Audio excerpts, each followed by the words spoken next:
in order to make a good public opinion regarding the one election, one nation policy. So let's have a little bit discussion over the pros and cons of it. For this, I would like the team that is in favor of this program, One Nation, One Election, to provide some introductory sentences. So who is going to come forward by giving the introductory statements?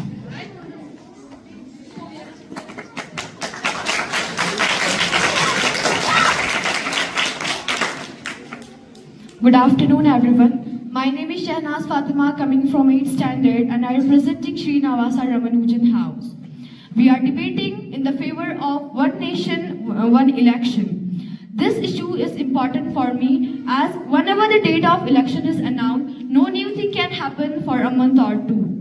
Be it a state or national government, be it welfare or healthcare can be announced. Because these election commission are believed that such schemes are announced for their popularity. That's why it sets a model code of conduct. State election is held, nothing new can happen for a month or two. When the national election is held, nothing new can happen for a month or two. That's why India is still referred to as a developing country, while as the other countries such as Japan and USA are developed countries. Because India lost a few months in a year. That's why India is still referred to as a developing country. Thank you.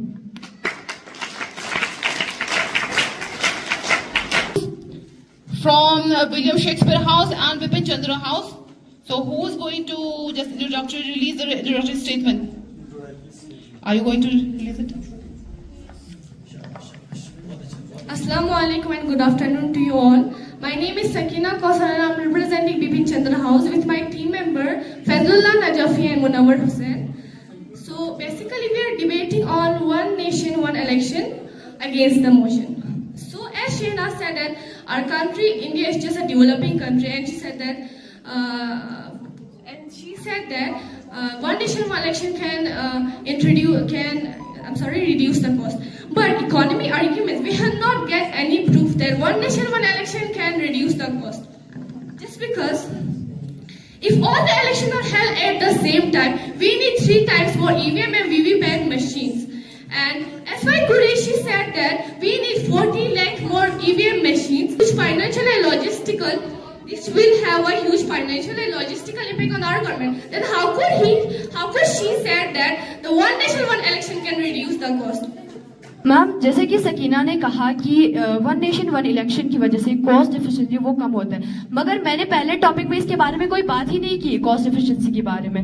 मैंने बोला कि जब election commission होती है, election की जो time होती है, उसमें ज्यादातर लोग कोई भी नया स्कीम को इंट्रोड्यूस नहीं करते, क्योंकि इलेक्शन कमीशन उस पर ये बिलीव करता है क्योंकि इस वक्त कोई भी स्कीम इंट्रोड्यूस करने की वजह से कोई किसकी फेवर में हो सकता है या अगेंस्ट में हो सकती है। इसमें मैंने कोई कॉस्ट की बात करी ही नहीं फिलहाल। Honorable juries, respected teachers, and my dear fellow students, good afternoon. My name is Muhammad Ali, and my teammates today are Sanya from class 5th and Asya from class 9, and we are here to present our thoughts on one nation, one election. Today we are speaking about the motion of the debate.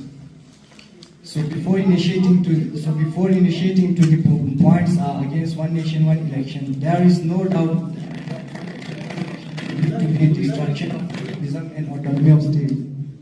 Federal structure where states have the right to function independently, holding elections simultaneous elections could undermine the federal spirit, as it might lead to a centralizing influence weakening the autonomy of states. Often states and national and state elections often revolve around different issues.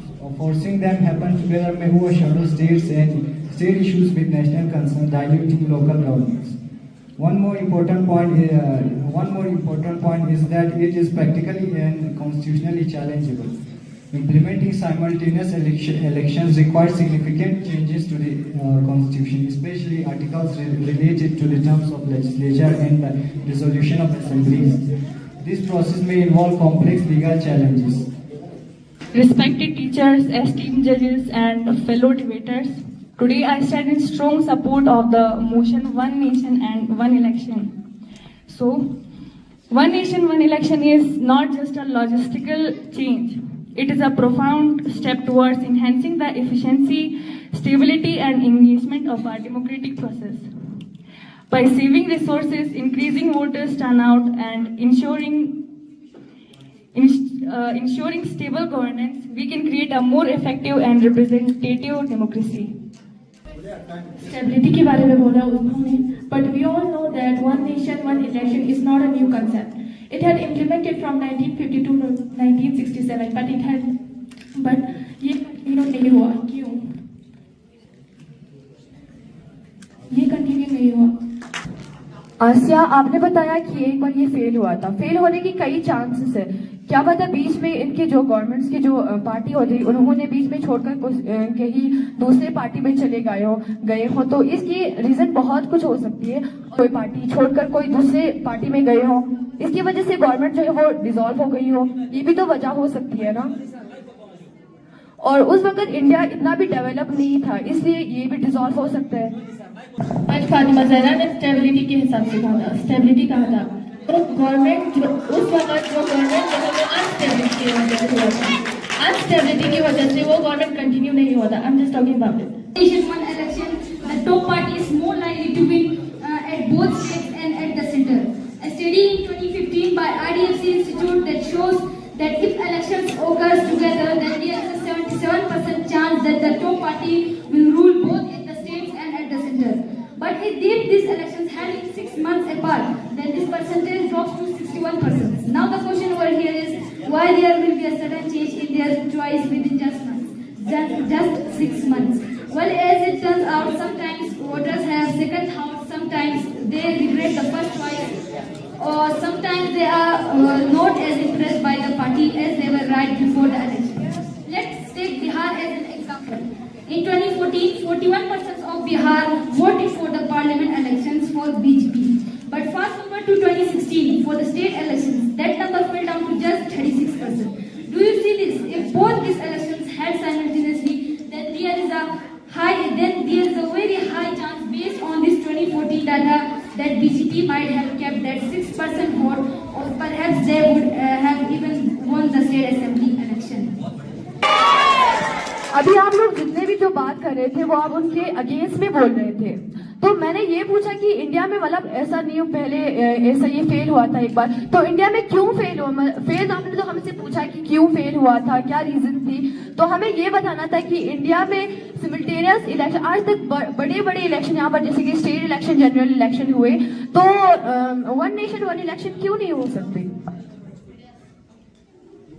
तो जैसे कि आपने बोला कि one nation one election क्यों नहीं हो सकता, राइट? तो वो अब सोचो जो इलेक्शन होते हैं वो 5 साल के होते हैं. मान लो फ्रॉम 2029 अगर वन नेशन वन इलेक्शन जो इम्प्लीमेंट हुआ इंडिया में, तो let's second example is Karnataka. मान लो 2028 में कर्नाटका का जो इलेक्शन होगा, राइट? फिर पहले एक बार कर्नाटका में इलेक्शन हो गया, लेकिन 2029 में जो है कर्नाटका में फिर इलेक्शन होना पड़ेगा. क्यों? Just because of already one nation one election Karnataka को फिर से इलेक्शन लड़ना पड़ेगा.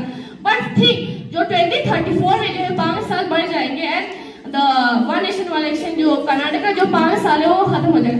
But let's assume that Karnataka का गवर्नमेंट 2032 में फॉल हो गया, लेकिन उस दो साल जो बच गए ना, तो उसमें क्या करेंगे? वन नेशन वन इलेक्शन को तो ला दिया, लेकिन क्या करेंगे उस 2 साल में? क्या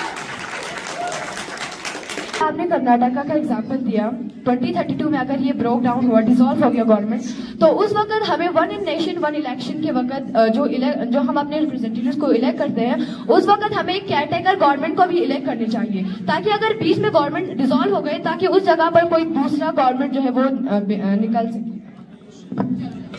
तो वन नेशन वन इलेक्शन का पॉइंट कहाँ पे आता है? यहाँ पे तो 3 बार इलेक्शन आया है, क्योंकि पहला 2028 में इलेक्शन हुआ ना, फिर 2029 में under one nation one election फिर इलेक्शन हुआ, 2032 में फिर से इलेक्शन हुआ, क्योंकि गवर्नमेंट डिसॉल्व हुआ था ना, फिर 2034 में फिर से इलेक्शन होगा. Then where is the point of one nation one election? फिर से इलेक्शन होगा नहीं, क्योंकि वन नेशन वन इलेक्शन में ये होता है कि जो स्टेट और जनरल मेंबर होते हैं उनको हमें साथ में चुनना है. इस वक्त साथ में हम एक केयरटेकर गवर्नमेंट को भी चुने.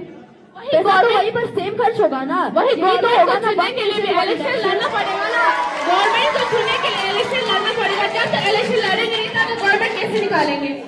वन नेशन वन इलेक्शन का मतलब ये नहीं है कि एक कैटेगरी गवर्नमेंट पहले से निकाले। वन नेशन वन इलेक्शन का मतलब है कि स्टेट इलेक्शन और जनरल इलेक्शन को साथ में किया जाए। वही तो प्रॉब्लम है ना, जनरल इलेक्शन और स्टेट इलेक्शन को साथ में रखना। अगर कर्नाटक का एक अलग गवर्नमेंट होता तो 2020 में उनका इलेक्शन होता है 2020, 29, 30, 31, 32, 33।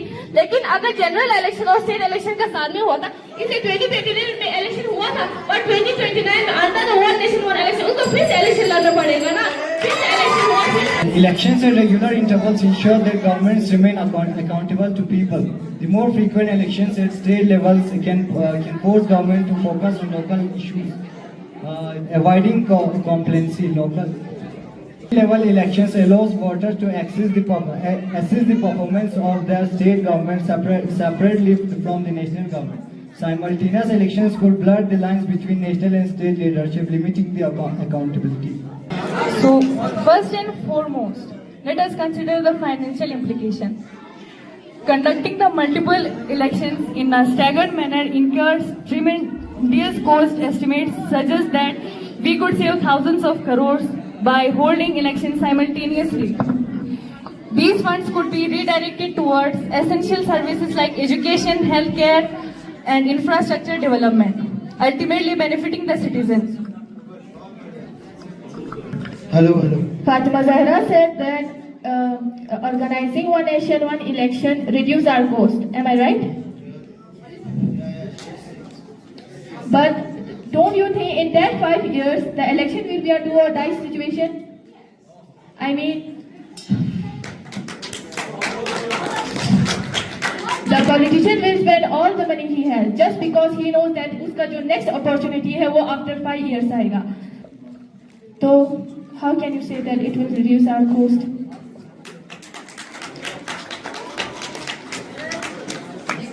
जो कोच जो होता है वो लोग जो रिप्रेजेंटेटिव होता है वो हर 5 साल के बाद उस कोच को जो है उस सिटीजन के लोगों के लिए उनके डेवलपमेंट के लिए वो इस्तेमाल करेंगे, ना कि वो उन्हीं के लिए खर्च करेंगे। डेवलपमेंट के लिए कहाँ यूज करते हैं? वो सब वोट्स खरीदने के लिए वो सारे उस चीजों में यूज करते हैं ना politicians.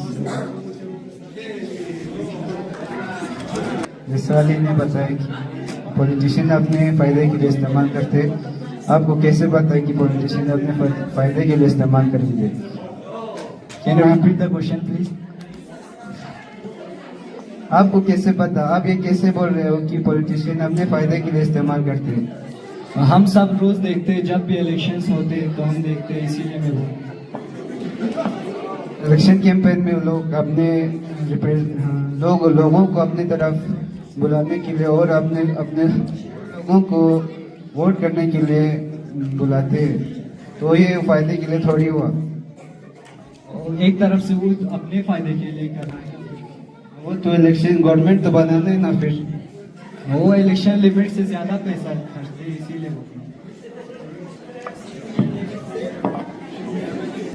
When elections are held frequently, voters often experience fatigue, leading to lower turnout rates. By consolidating elections, we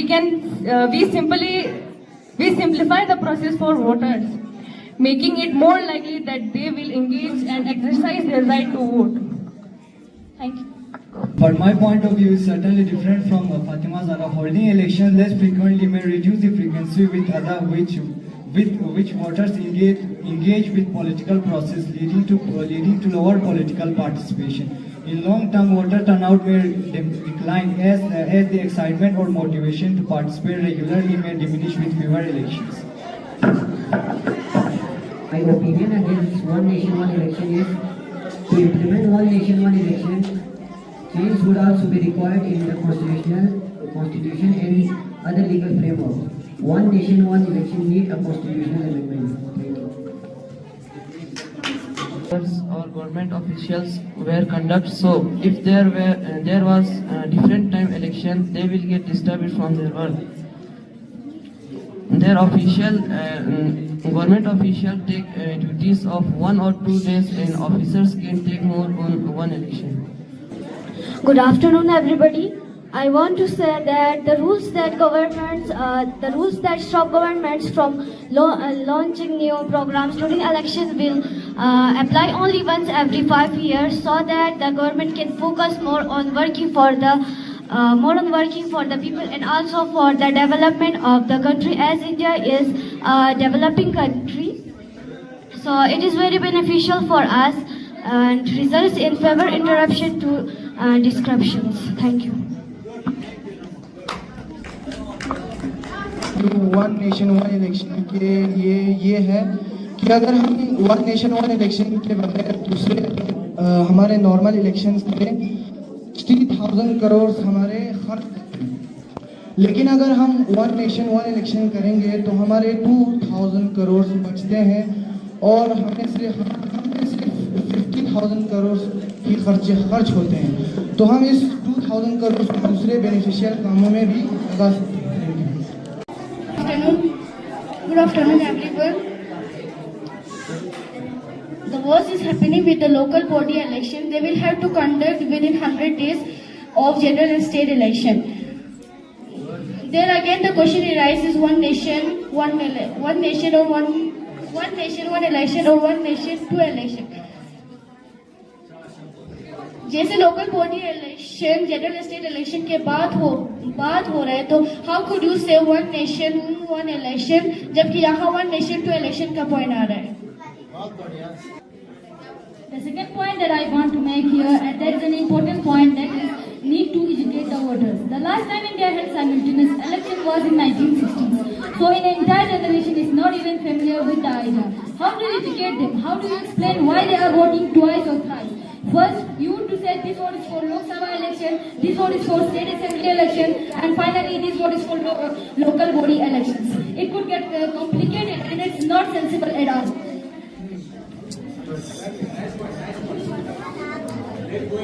In one nation, one election, there is a complexity in implementation. Synchronizing election for various levels of government, central, state, and local, requires significant logistical coordination. This could lead to administrative challenges, particularly in a diverse and geographically large country like India. I thank our fellow judges, Ma'am Nazrun, Abul Sir,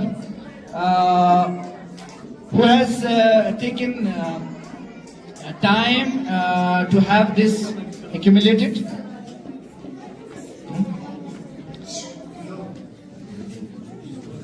So,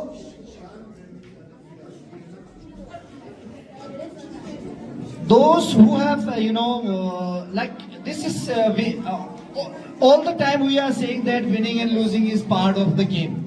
So don't feel disheartened, and next time you have to be very, prepared.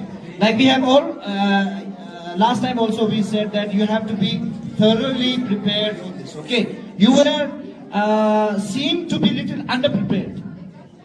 You need to study more about the topic, and in future hopefully you will be more proactive, and all the contestants will be more proactive. So here is the moment of truth, that the third position goes to William Shakespeare House. Huge round of applause. Huge round of applause for William Shakespeare House. And second position goes to Ramanujan House.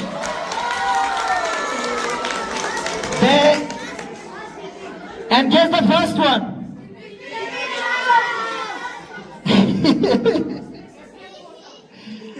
So, Bipin Chandra House is the winner of this debate. So, see, there are certain criteria. So many criteria are there, like the content. What is your content, and then the body language, assertion frequency, and then confrontation of question-answer session. Got it? And also we have a consolation prize for SM Bose. SM Bose House, you need to be more proactive next time, okay? Got it? So, like we have said that winning and losing are part of the game. Thank you so much. That's how we conclude today's debate competition. Thank you and thank you so much.